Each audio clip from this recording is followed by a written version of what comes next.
Buenas tardes, Natalia, compañeros y compañeras. El día de hoy vamos a presentar el trastorno de la personalidad antisocial y el trastorno disocial de la personalidad. Para comenzar, introduciendo esta presentación, encontramos pertinente en primera instancia poder considerar la etimología de los conceptos más relevantes que vamos a utilizar a lo largo de la presentación. En primer lugar, tenemos el concepto de antisocial, el cual, como pueden ver, viene del griego anti y del latín socius, y significa que daña a la sociedad o delincuente. El segundo concepto importante es antisocial, en donde el prefijo a indica negación, privación o falta de. En cuanto a social, viene del latín socius, como mencionaba anteriormente, y en este caso es sociedad. Como tercer concepto, acudimos al término disocial, que en cuanto a su etimología es de procedencia del latín dis o di, que indica oposición y separación, en este caso de la sociedad. En cuanto a las puntualizaciones del DSM-5 y CIE-10, durante la presentación expondremos el trastorno de la personalidad antisocial desde la perspectiva del DSM-5 y el trastorno disocial de la personalidad desde el CIE-10. Además, realizaremos las comparaciones entre manuales, entre trastornos y las características particulares que tiene cada uno de ellos en dichos manuales, en qué se diferencian y finalmente en qué coinciden. A modo de contextualizar un poco sobre la fuente de información a las cuales acudimos para el desarrollo de la presentación, que en este caso son los manuales que pueden ver en la presentación, haremos una breve y general descripción de ambos. Respecto al DSM-5, este es un manual centrado en los trastornos mentales, creado por la Asociación Americana de Psiquiatría, donde cuenta con una descripción sistemática y precisa de los criterios diagnósticos. La edición vigente es la quinta, conocida como DSM-5 y se publicó el año 2013. En tanto al CIE-10, este expone una clasificación internacional de enfermedades médicas en su conjunto. Este manual fue creado por la ONU, la Organización Mundial de la Salud, el cual evidencia un análisis de las características presentes en los trastornos y la descripción de los síntomas asociados a ellos. La edición vigente es la 10ª, la cual es utilizada desde la década de los 90. Ya, por un lado tenemos el trastorno de personalidad antisocial, que se encuentra en el DSM-5, en la clasificación del grupo B, junto con los demás trastornos de personalidad, y se presenta como un patrón dominante de inatención, desprecio y vulneración de los derechos de los demás, que se produce desde antes de los 15 años, continúa en la vida adulta y se manifiesta por mínimo tres de los siguientes hechos. Uno, se presenta un incumplimiento de las normas sociales respecto a los comportamientos legales y esto se manifiesta por constantes acciones que son motivos de detención, sin por ello ser necesariamente detenidos. Vale decir, quienes padecen este trastorno no se ajustan a las normas sociales en lo que respecta al comportamiento legal. Entonces, por ejemplo, destruyen una propiedad, hostigan, acosan personas, etc. Como punto 2 encontramos el engaño, que se va a manifestar por mentiras repetidas, la utilización de alias o una estafa para sacar provecho o placer personal. Y en este sentido, frecuentemente son las personas mentirosas y manipuladoras.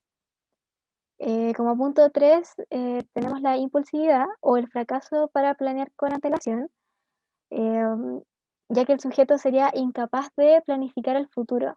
Sus decisiones serían tomadas irreflexivamente según el momento, sin premeditar y sin tener en cuenta las consecuencias que estos actos podrían tener, lo que puede dar lugar a cambios súbitos de trabajo o de residencia o en relaciones. También podría presentarse una irritabilidad y agresividad que se va a manifestar por peleas o agresiones físicas también repetidas. Esto no refiere a la defensa propia o a la de un otro, y además podría incluir el maltrato a la pareja o hacia los hijos. Em, También se presenta una desatención imprudente de la seguridad, ya sea propia o de los demás, y esto se va a expresar en su comportamiento, por ejemplo, al conducir en una alta velocidad, en estado de ebriedad, al realizar actividades de alto riesgo, em, y pueden también ser negligentes en el cuidado de los hijos. Como punto 6 encontramos la irresponsabilidad constante, que se manifestaría por la incapacidad repetida de mantener un comportamiento laboral coherente o de cumplir con ciertas obligaciones económicas. La falta de responsabilidad económica se reflejaría, por ejemplo, en no pagar deudas o en no cubrir las necesidades básicas de los hijos. Y como punto 7 encontraríamos la ausencia de remordimiento, que se manifiesta con indiferencia o racionalización de las consecuencias de sus actos, como el haber herido, haber maltratado o haberle robado a alguien. Ante esto pueden resultar indiferentes o justificar de manera superficial o minimizar los daños del acto que cometieron. Además, el individuo diagnosticado debe tener como mínimo 18 años, debe haber presentado un trastorno de la conducta antes de los 15 años y este comportamiento antisocial no puede ser producto exclusivo de la esquizofrenia o de un trastorno bipolar. Dentro de las características asociadas que apoyan al diagnóstico, encontramos que los individuos con frecuencia van a carecer de empatía, tienen una tendencia a ser crueles, cínicos y despectivos con los demás, pueden tener una concepción de sí mismos elevada y en este sentido pueden mostrarse arrogantes y excesivamente obstinados. Además presentan un encanto superficial con una capacidad verbal que es voluble y artificiosa. En el ámbito sexoafectivo pueden ser irresponsables y explotadores y suelen tener antecedentes de muchas parejas sexuales y nunca habrían mantenido una relación monógama. Por eso pusimos promiscuidad en la diapositiva. Pueden no ser autosuficientes, llegando incluso a quedar sin hogar o pasar muchos años en prisión, y suelen tener características de personalidad que cumplen con los criterios de otros trastornos de la personalidad, como lo son la personalidad límite, histriónica y narcisista. Como prevalencia, encontramos que las tasas de prevalencia a los 12 meses, según el DSM-4, corresponden al 0,2 y al 3,3%. La prevalencia más alta se encuentra entre las mayorías de las muestras de hombres con trastornos por consumo de alcohol grave y en las muestras extraídas de las clínicas de tratamiento de abuso de sustancias y de centros penitenciarios. Y esta cifra correspondería a más del 70%. Además, la prevalencia sería mayor en sujetos afectados por factores socioeconómicos o socioculturales. Con respecto al desarrollo y el curso, este trastorno tiene un curso crónico, pero podría remitir con la edad, sobre todo hacia los 40. Sin embargo, esta remisión respecta a la implicancia en los actos delictivos, pero es probable que no se mitiguen otros rasgos como lo son el comportamiento antisocial y el consumo de sustancias. Em, los factores de riesgo y pronóstico. Dentro de los factores de riesgo encontramos el factor genético, ya que es más común que se desarrolle este trastorno entre los familiares biológicos de primer grado de las personas con el trastorno que en el resto de la población. Sin embargo, estudios de adopción indican que tanto los factores genéticos como ambientales contribuirían al riesgo de desarrollar un trastorno de personalidad antisocial, ya que tanto los hijos biológicos como los adoptados de padres con este trastorno tienen un mayor riesgo a desarrollar este trastorno o un trastorno de síntomas somáticos o un trastorno por consumo de sustancias. Además, los niños dados en adopción se parecen más a los padres biológicos que a los padres adoptivos, pero el ambiente de la familia adoptiva también va a influir en el riesgo de desarrollar un trastorno de la personalidad y alguna psicopatología relacionada. Con respecto a la cultura, el trastorno parece asociarse al nivel socioeconómico bajo y a los entornos urbanos, por lo que puede diagnosticarse incorrectamente a personas que vivan en lugares donde esta conducta antisocial podría corresponder a una estrategia más bien de sobrevivencia e incluso de protección. Y es por esto que el DSM nos insta a evaluar los rasgos antisociales considerando el contexto socioeconómico en el que se produciría esta conducta o estos comportamientos. Y finalmente, el trastorno de la personalidad antisocial es mucho más frecuente en los hombres que en las mujeres, aunque existen dudas sobre quizás un infradiagnóstico en las mujeres a causa del énfasis de los elementos agresivos que se les da a la definición de este trastorno. Respecto al diagnóstico diferencial, cabe destacar que, tal como mencionaba mi compañera, uno de los criterios es que se diagnostique este trastorno solo si es que el paciente es mayor de 18 años y exclusivamente si es que antes de los 15 años demostraba algunos síntomas de trastorno de conducta. Respecto a diagnósticos diferenciales, podemos acudir a 5 componentes. En primer lugar, los trastornos por consumo de sustancias, que solo se podría efectuar el diagnóstico si es que existe evidencia de que efectivamente este trastorno por consumo de sustancias está presente desde que el paciente es infante y que esto haya persistido en el tiempo hasta la edad adulta. En cuanto a la esquizofrenia y trastornos bipolares, no se debe considerar el diagnóstico si la conducta asocial que se produce es particularmente durante el curso de la sintomatología de la esquizofrenia o un determinado trastorno bipolar. En cuanto al trastorno de la personalidad narcisista, este y el trastorno de la personalidad antisocial tienden a compartir algunos criterios. Sin embargo, se debe distinguir que el trastorno de la personalidad narcisista no posee características particulares que son de engaño, impulsivas y agresivas, y que por otro lado, el trastorno de la personalidad antisocial puede no tener que necesitar la envidia y la admiración de un otro. En cuanto al trastorno de la personalidad histriónica, quienes padecen de este trastorno tienden a ser más exagerados en sus emociones y precisamente no van a participar de los comportamientos antisociales de una manera que defina su comportamiento como tal, sino que manipulan para obtener la atención de un otro por cuidados y protección, como también en este punto lo quiero vincular con el trastorno de la personalidad límite, que como pueden ver también se encuentra en la presentación, porque justamente busca de igual forma manipular por cuidados y sentir protección de un otro. Sin embargo, el trastorno de personalidad antisocial va a manipular por un beneficio propio, ya sea por poder o por gratificación por parte de los demás, por lo que inmediatamente se diferencia de ambos trastornos.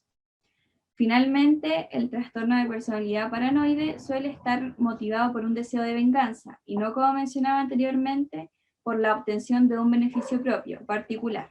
Una de las características del trastorno de personalidad antisocial. Para comenzar con la guía del CIE-10, nos parece relevante mencionar un poco los cambios que ha tenido el trastorno disocial de la personalidad en este.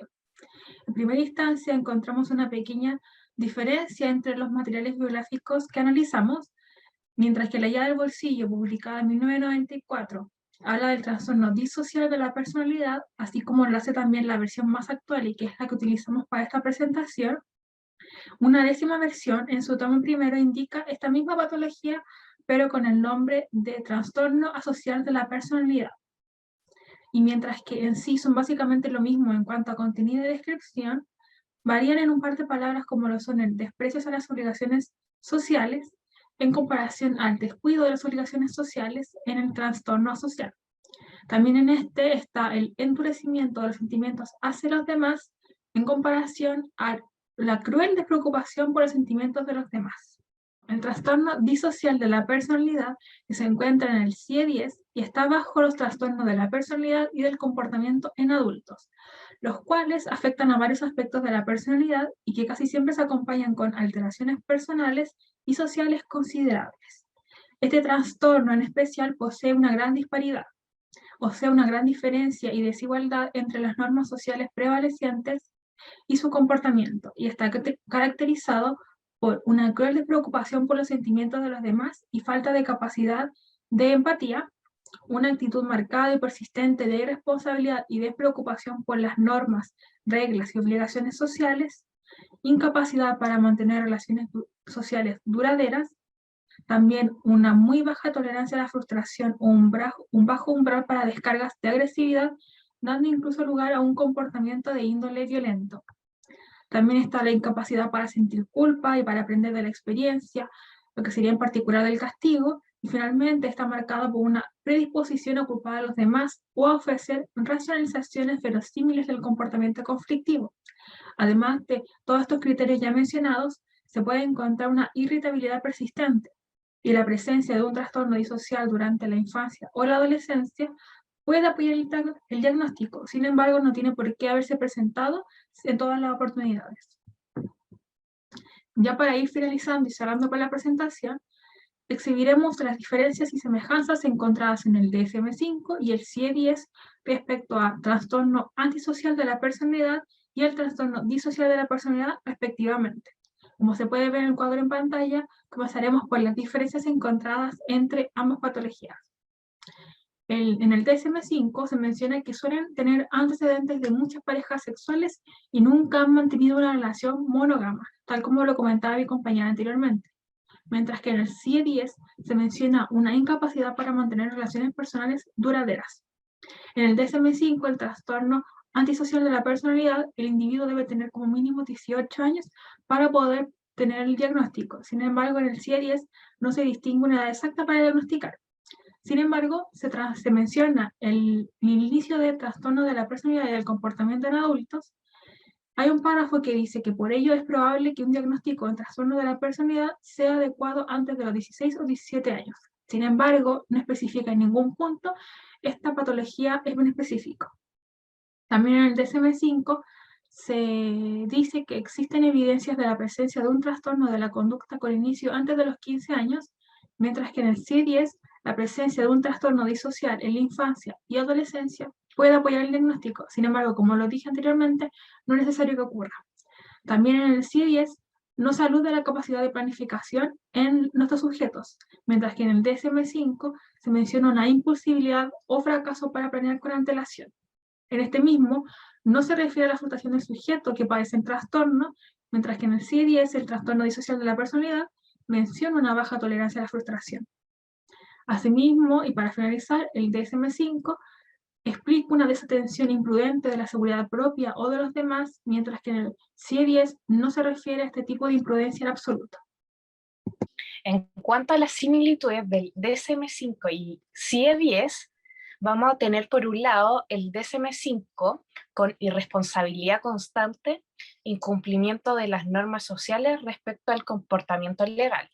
En el CIE-10 vamos a tener una actitud marcada y persistente de irresponsabilidad y despreocupación por las normas, reglas y obligaciones sociales. Otra similitud que tienen los dos manuales es que en el DSM-5 vamos a tener la irritabilidad y agresividad que se manifiesta por peleas o agresiones físicas repetidas. En el CIE-10 puede presentarse irritabilidad bajo un bajo umbral para descargas de agresividad, dando incluso lugar a un comportamiento violento. Otra similitud del DSM-5 es la tendencia a carecer de empatía y a ser crueles y despectivos con los sentimientos de los demás. En el CIE-10 vamos a tener una cruel despreocupación por los sentimientos de los demás y falta de capacidad de empatía. Otra similitud que tienen en el DSM-5 es la ausencia de remordimiento. En el CIE-10 vamos a tener una incapacidad para sentir culpa y para aprender de la experiencia, en particular del castigo. Y en razón de esta última, el DSM-5 va a decir que hay una indiferencia o racionalización del hecho de haber herido, maltratado o robado a alguien. En el CIE-10 vamos a tener una marcada predisposición a culpar a los demás o a ofrecer racionalizaciones verosímiles del comportamiento conflictivo. Bueno, para finalizar, hemos intentado exponer brevemente las características más importantes de los trastornos de personalidad expuestos, siguiendo la clasificación del DSM-5 y CIE-10 respectivamente. Estos tipos de trastornos hacen difícil el determinar a ciencia exacta por qué se originan. Lo que sí es un hecho es que pueden estar influidos por factores genéticos, psicológicos y sociales. Todo lo que nos rodea nos afecta de cierta manera y existen sujetos con cierta predisposición a desarrollar este trastorno. Evidentemente, cabe destacar que mientras más precoz sea detectada la sintomatología, con un adecuado diagnóstico, mejor pronóstico se podrá tener, considerando en este caso que el sello de los trastornos de personalidad son su inflexibilidad y su falta de adaptación a los contextos en términos de socialización, entre otras características generales. La psicoterapia es el tratamiento que más se utiliza. Es un tratamiento intensivo el que busca modificar los comportamientos y patrones conductuales rígidos que caracterizan a estos trastornos de personalidad. Bueno, muchas gracias por su atención a la profesora y a los compañeros.